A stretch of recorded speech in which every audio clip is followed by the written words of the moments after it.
আজ সকালে এক হৃদয় বিদারক ঘটনা ঘটেছে রেল লাইনের ধারে। কাঞ্চনজঙ্ঘা এক্সপ্রেসের তলায় প্রাণ হারায় প্রীতম নামে এক যুবক।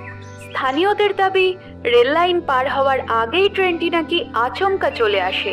তবে ঘটনাস্থলের পরিস্থিতি দেখে পুলিশের ধারণা এটা আত্মহত্যাও হতে পারে। পুলিশ আরও জানায়, মৃতের বয়স আনুমানিক 25। তার পকেটে একটা ছেঁড়া কাগজ পাওয়া গেছে, যেখানে লেখা ছিল, নিজের পৃথিবীও আমায় উপহাস করলো। আমার সমস্ত আবেগের শেষ স্মৃতি তোমার সেই বিদ্রুপ মাখা হাসিটা।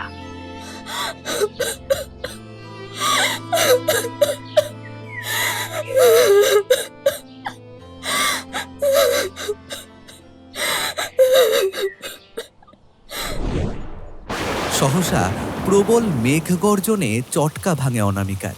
অতীতের ঘটনার ভিড়ে সে যেন এতক্ষণ হারিয়ে গিয়েছিল। বৃষ্টিটা একটু ধরেছে দিদিমণি, পারলে এখনই বেরিয়ে পড়ুন। বৃষ্টিটা একটু কমেছে ঠিকই, কিন্তু দমকা বাতাস আর গুড়গুড় শব্দে বাজ পড়ার কোনো বিরাম নেই। অগত্যা ছাতাটা নিয়ে বেরিয়ে পড়ল অনামিকা। হাত ঘড়িতে সময় বলছে প্রায় 7টা।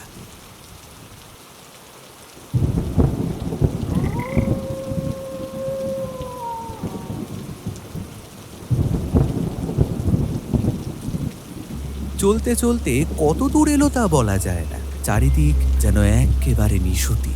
সহসা বিদ্যুতের ঝলক ভেসে উঠল। কোথায় এলাম রে বাবা?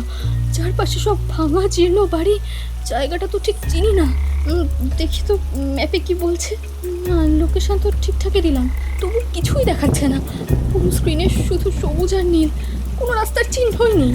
আর নামটা দি সাইলেন্ট টাউন। এই জায়গাটার কথা আগে শুনিনি তো।